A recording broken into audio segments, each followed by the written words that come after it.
Em nome do Pai, do Filho e do Espírito Santo. Amém. Pedimos, Espírito Santo, que Tu nos leve ao coração do Evangelho. Pedimos que também Tu nos conceda a graça de imitarmos Nossa Senhora e tantos santos na história da Igreja. Em nome do Pai, do Filho e do Espírito Santo. Amém. Olá, irmãos. Estamos chegando então à terceira aula do nosso curso. Vimos na primeira o preâmbulo da exortação apostólica pós-sinodal Evangelii Gaudium. Depois, na segunda aula, vimos o capítulo 1 e 2. E agora chegamos ao capítulo 3 e 4. O capítulo 3, voltado para o anúncio do Evangelho. E o capítulo 4, voltado para a dimensão social da evangelização. Aparentemente, esses capítulos parecem estar assim, com os temas bastante desassociados, mas não estão. O Papa Francisco ele vai dizer que justamente o anúncio do Evangelho, o anúncio explícito de Jesus, ele tem também uma finalidade social. O Evangelho é feito para a sociedade, para os homens deste tempo, em especial aqueles mais necessitados, aqueles que estão na periferia existencial, podemos dizer a nível moral, material, mas também podemos dizer a nível espiritual. Então o Santo Padre começa o capítulo 3 da Evangelii Gaudium dizendo assim: depois de considerar alguns desafios da realidade atual, quero agora recordar o dever que incumbe sobre nós em toda e qualquer época e lugar, porque não pode haver verdadeira evangelização sem o anúncio explícito de Jesus como Senhor, e sem existir uma primazia do anúncio de Jesus Cristo em qualquer trabalho de evangelização. Muito bonito ele começar dizendo isso, por quê? Porque às vezes nós nos preocupamos em passar técnicas, em passar estruturas, conceitos e assim por diante, e ele vem recordar que não. O dever principal é o anúncio da pessoa de Jesus Cristo. Ele, Jesus Cristo, é o foco da nossa evangelização, é o foco do nosso anúncio. A igreja não pode se preocupar com as outras coisas como essencial, mas o anúncio de Jesus Cristo, dizer que Jesus Cristo ama, dizer que Jesus Cristo se encarnou para a nossa salvação, dizer que Jesus Cristo está vivo, dizer que a salvação é um grande presente de Deus para os homens deste tempo. Por isso esse capítulo ele é dividido em 4 partes, onde o Santo Padre vai se delongar bastante. A primeira, todo o povo de Deus anuncia o Evangelho, aquele convite forte do Santo Padre a todos. O segundo, ele se dedica a uma dimensão da homilia em relação aos pastores da igreja, os sacerdotes, senhores bispos, diáconos. Também eles se dirigem à preparação da pregação e uma evangelização aprofundada no querigma.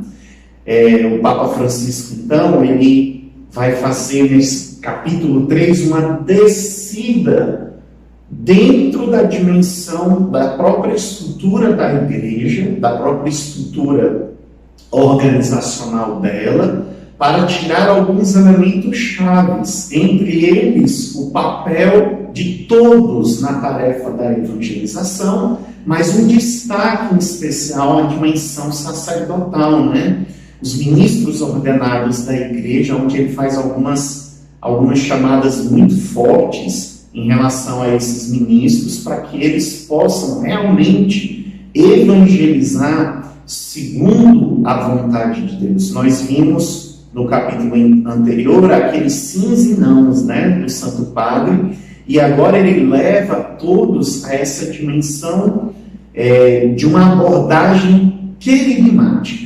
Em todas as situações, o querigma. Diz o Santo Padre, onde eu acabei de ler para vocês, a partir do número 110 da Evangelii Gaudium. No 111 ele diz assim: a evangelização é dever da igreja. Este sujeito da evangelização, porém, é mais do que uma instituição orgânica e hierárquica. É, antes de tudo, um povo que peregrina para Deus. Trata-se certamente de um mistério que mergulha as raízes na Trindade, mas que tem a sua concretização histórica num povo peregrino e evangelizador. E aí ele diz, a salvação, no 112, que Deus nos oferece é obra da sua misericórdia. Portanto, não há ação humana, por melhor que seja, que nos faça merecer tão grande dom. Por pura graça, Deus atrai-nos para nos unir assim. Envia o seu Espírito aos nossos corações para nos fazer seus filhos, para nos transformar, nos tornar capazes de responder com a nossa vida ao seu amor. A igreja é enviada por Jesus Cristo como sacramento da salvação oferecida por Deus. Através da sua ação evangelizadora, ela colabora como instrumento da graça divina, que opera incessantemente para além de toda e qualquer possível supervisão. Ou seja, o Santo Padre está nos dizendo que a igreja, como instituição, ela obedece o mandato missionário de Jesus, que foi o primeiro evangelizador. Depois ela convida os membros que são a igreja, os membros da igreja, eu, você, nós, vós, também a sermos estes evangelizadores. E por que isso? Porque ele acredita que o evangelho, ele traz em si uma potência, a palavra, como nós dissemos no capítulo anterior, tem um poder de se tornar irresistível, mas que precisa se encarnar no coração de cada ser humano, E aí entra a dinâmica do processo da inculturação, onde todo o povo anuncia e passa por uma inculturação. O Evangelho também passa por uma inculturação, porque o Santo Padre ele tem o devido cuidado de preservar as culturas, não anulá-las, e nem tampouco querer imitar. O que acontece na Oceania não pode ser uma cópia do que acontece na Europa ou na América. Não, o Evangelho tem uma novidade para cada uma dessas tradições, para cada uma dessas culturas. E ele vai dizer, portanto, a partir do 116, sobre este tema, voltando e inserindo o anúncio do Evangelho. O cristianismo não dispõe de um modelo cultural, e que o rosto da igreja ela é multiforme. O rosto da igreja ele vai adentrando com a sabedoria devida, com a expertise devida em cada uma das nações. Portanto, não podemos esperar que todos os povos, para expressar a fé cristã, tenham de imitar modalidades adotadas pelos povos europeus num determinado momento da história. O Papa, portanto, ele vai reiterar a força evangelizadora que a palavra traz, mas ao mesmo tempo observando as realidades particulares de cada continente, de cada nação. E é tão bonito perceber essa dinâmica do Santo Padre, que quando chega no número 122, o Papa reitera até a força evangelizadora da piedade popular. Ou seja, quantas peregrinações em diversas cidades, em diversos países, não são capazes de fomentar a fé, de fomentar essa boa nova da salvação. E ele até incentiva que os teólogos, eles tenham peito, a expressão dele, ter a peito a finalidade evangelizadora da igreja e não a se contentar com uma teologia de escritório, ou seja, voltar toda a dimensão teológica para a evangelização. E não aquela teologia que nos leva apenas a ficar ruminando, lendo, vendo coisas magníficas, maravilhosas, mas não sairmos do canto. Chama isso então de teologia de escritório, Aquela multidão de livros que no final não leva a pessoa a sair de si em vista do outro. Isso não desmerece toda a seriedade, a profundidade dos teólogos, mas os convida a uma modalidade nova da dimensão da evangelização. Todo o povo tem essa missão, seja aqueles mais preparados, sejam aqueles menos preparados. A partir disso, ele chama muito a atenção em relação aos ministros ordenados acerca da homilia. O Papa chega a dizer que a homilia deve ser como uma mãe que conversa com seus filhos, de coração a coração, com proximidade. E ao mesmo tempo que estas palavras que serão lançadas pela homilia, elas devem abrasar o coração das pessoas, devem fazer com que as pessoas se encham de Deus, e não apenas de determinadas ideologias ou realidades que acabam fazendo com que as pessoas saiam mais vazias de Deus do que quando entraram para ter aquela experiência de Deus. Diz o Papa, então, o cuidado com uma certa meticulosidade na homilia, porque são muitas as reclamações em relação a este importante ministério e não podemos fechar os ouvidos. A homilia, portanto, deve ser breve e evitar parecer uma conferência ou uma aula. Deve ser capaz de dizer palavras que façam arder os corações, ou seja, aquele querigma forte, anúncio explícito da pessoa de Jesus Cristo. Isso não significa dizer que deve estar desassociada da dimensão social, mas não fazer da dimensão social o centro da homilia. Jesus Cristo é o centro da homilia.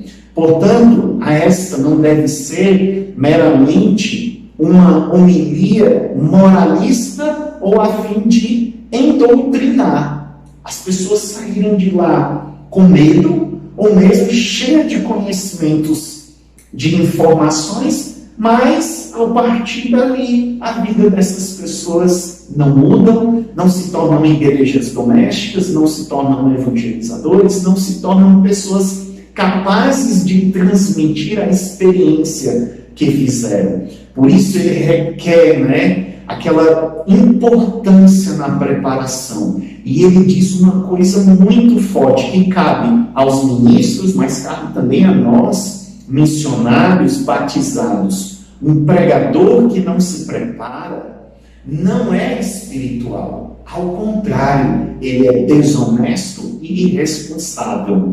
Uma homilia deve conter, então, uma ideia, um sentimento, uma imagem. A pregação deve ser positiva, para que ele possa sempre oferecer a esperança e não deixe prisioneiros da negatividade, como falamos no capítulo anterior, daqueles missionários pessimistas, daqueles cristãos pessimistas, que acabam enchendo-se de lamúria e acabam enchendo-se de vazio, e não são capazes de transmitir a alegria do Evangelho, a experiência viva de Deus. Esta, então, chega-se a uma evangelização do qual o querigma é o ponto forte. O próprio anúncio do Evangelho deve ter características positivas: proximidade, abertura ao diálogo, paciência, acolhimento cordial, que não condena os ouvintes. Ou seja, uma catequese querigmática e mistagógica, com afinco no anúncio explícito da pessoa de Jesus Cristo. Em outras palavras, aquilo que vimos também no capítulo 2, quando o Santo Padre dizia de misericordiar. A homilia deve ser o momento no qual, e a pregação a todos os missionários deve ser aquele momento no qual a pessoa faça a experiência da misericórdia, de um Deus próximo, de um Deus que ama, de um Deus que está junto. Aí sim, as mudanças na técnica, as mudanças na oratória, as mudanças na preparação, a utilização dos recursos audiovisuais e outros, a dimensão das redes sociais, tudo isso encontrará um lugar adequado. Por quê? Porque as pessoas saberão que ao assistir, que ao participar, que ao presenciar, seus corações se encherão de esperança, se encherão de misericórdia, e elas serão impulsionadas a querer dar essa experiência a todos os outros. Esse é um motivo muito concreto de que neste tempo de pandemia todos estão fazendo a dimensão de lives, isso e aquilo. Mas o importante é que cada uma dessas realidades, shows, pregações, isso e aquilo outro que Deus suscitar, leve o anúncio explícito de Jesus Cristo. E por que isso? Porque aí adentramos no capítulo 4, onde o Santo Padre vai dizer que este anúncio de Jesus Cristo, esse anúncio do Evangelho, tem toda uma dimensão social. Diz o Papa, a íntima conexão entre evangelização e promoção humana. Está lá no número 178 do documento. Depois o Santo Padre vai dizer que esta integração da evangelização com a promoção humana, ou seja, do evangelho com os pobres, com a sociedade, faz com que os pastores da igreja tenham o direito de emitir opiniões sobre tudo que se relaciona com a vida das pessoas. Ninguém pode exigir que nós releguemos a religião à secreta intimidade das pessoas sem qualquer influência na vida social. Ou seja, essa experiência de Deus não pode ser reservada a mim, a minha experiência de Deus. Ao contrário, essa experiência de Deus deve me levar a partilhar com a sociedade. Senão, essa dimensão espiritual, ela vai ser individualista, ela vai ser egoísta, ela vai ser um crescimento pessoal que, no fundo, pode estar revestido, como o Santo Padre falou, de máscaras, de superficial, de boa aparência, mas que, no fundo, leva a uma fé morna, a uma fé que vai morrendo com o passar do tempo. Ele cita, então, João Paulo II, no item 183, quando ele diz que a igreja não pode nem deve ficar à margem da luta pela justiça. Ou seja, a igreja deve participar sem os ideologismos da igreja, que infelizmente muitos acabam caindo. A igreja não tem ideologismo, a igreja tem o evangelho. O coração da igreja é o evangelho. O que passa disso, corre-se o risco de extremismos, e os extremismos são muito perigosos. Para a igreja, portanto, a opção dos pobres é uma categoria teológica, antes mesmo de ser sociológica. Por isso, o Santo Padre, nesta parte do documento, ele olha para os mais necessitados, e ele diz: eu preciso de uma igreja pobre para os pobres. Eles têm muito a nos ensinar.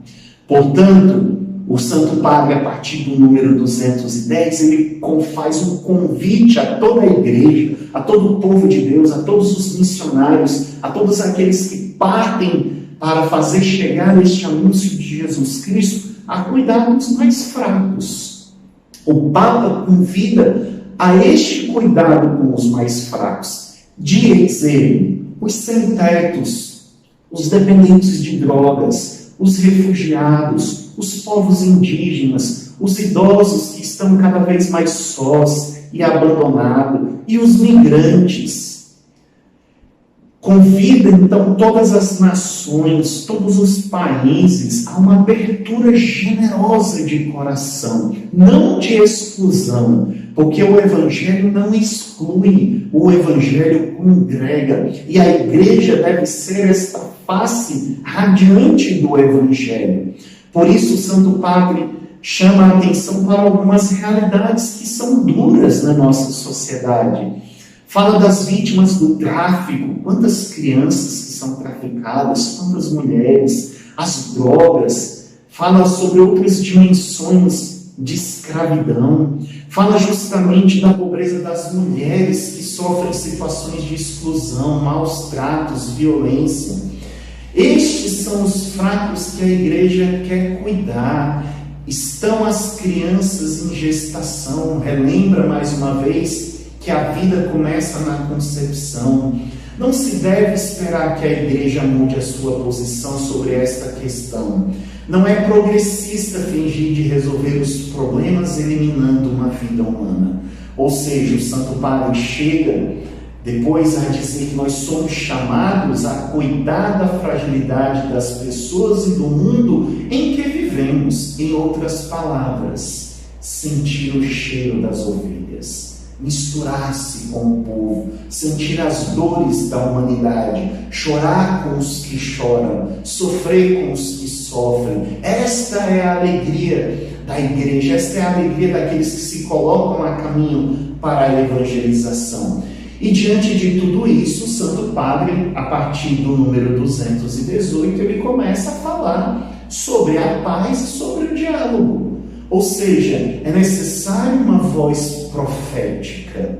Nós não podemos nos manter calados. Os pobres não podem deixar de se sentir tocados, de se sentir cuidados, de se sentirem amados. Para a construção de uma sociedade verdadeira, à luz do Evangelho, é necessário a paz, a justiça, a fraternidade. Por isso, o tempo é superior ao espaço. Significa trabalhar a longo prazo, sem a obsessão de resultados imediatos. A unidade, portanto, ela vai prevalecer sobre o conflito ideológico, sobre o conflito político, porque o Evangelho ele é capaz de atrair. Por isso, somos chamados a ter uma multifacetada unidade, ou seja, que gera uma nova vida. A realidade, portanto, diz o Santo Padre nos 231, é mais importante do que a ideia. Não podemos ficar paralisados na dimensão da ideia. Significa evitar que a política e a fé sejam reduzidas a retóricas. Ou seja, é necessário ao todo, a todas as nações, a todos os povos, se integrar, se mutuamente ajudar. Essa é uma dimensão que gerará a paz. E isso se dá pelo diálogo, né? A evangelização também implica um caminho de diálogo. A igreja precisa aprender a colaborar com as realidades políticas, sociais, religiosas, culturais. O convite do Santo Padre a termos novos políticos. A dimensão do ecumenismo é uma via imprescindível da evangelização. O diálogo e a amizade com as outras nações que professam outras realidades de fé, através da dimensão do diálogo interreligioso.